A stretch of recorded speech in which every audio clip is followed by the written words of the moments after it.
50 થી ભાઈ 60,000 રૂપિયા જેવું આપણે ચૂકવી દીધું છે આપણે હમણાં 3 થી 4 દિવસની અંદર જ. અને ભાઈ કામ જ એટલું બધું અત્યારે હાલે છે. તમે એક બાજુ જોતા છો પ્રભુજીની મઢુલી આપણે એક ક્લાસ બનાવીએ છીએ, અને મેન જે આપણે પ્રશ્ન હતો ચારી બાજુ ફેન્સિંગ મારવાનો આપણે શેડ બનાવી લીધો હતો, એમાં ફેન્સિંગ મારવાનું કામ ચાલુ હતું.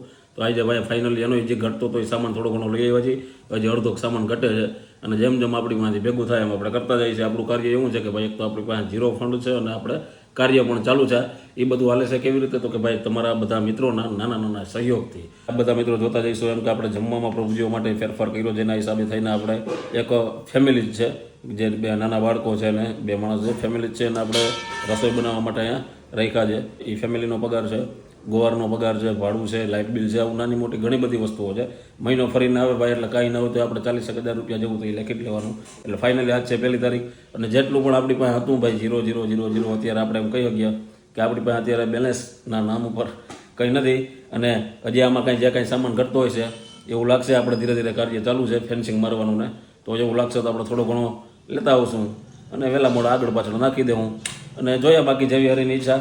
પણ આ બધા મિત્રોને કહીશ કે અહીંયાની ઘણી બધી વસ્તુઓ જેમ હું તમને કહું છું કે આપણે તેલ ને એવું બધું લેવાની ખરીદી કરવાની છે. અને માતાજીઓનું છે તો એ તો ભાઈ રાજદાણ અહીં આવે છે, અને એક એમાં આવે ભૂસું છે, ભૂસું ખાલી છે, રાજદાણ તો આવે છે, એનું કાંઈ ટેન્શન છે નહીં. અને ભૂસું છે એટલે એ આવી જશે. બાકી એની લાપસી છે, તમે જોતા હશો તરબૂચ છે ને ખાવા માટે, એમાં પણ આઈટમમાં ખાવામાં કાંઈ પણ ઓલું કે ને કે એક પણ પ્રકારનું કોમ્પ્રોમાઇઝ કરવામાં નહીં આવે.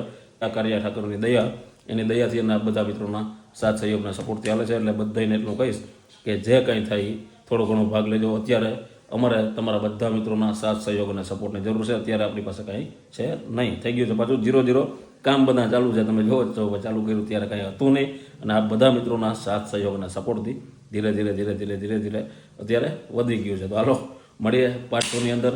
બધા મિત્રોને પૂનમના જય દ્વારકાધીશ શેર કરી દેજો, જે કાંઈ ઈચ્છા થાય એ યોગદાન આપી દેજો, અને તમારા બધા ગ્રુપની અંદર વિડીયોને શેર કરી દેજો, જેથી થોડો ઘણો કોઈ પણ મિત્ર તમારા યોગદાન અમને આપી શકે અને સપોર્ટ મળે અને સહયોગ મળે.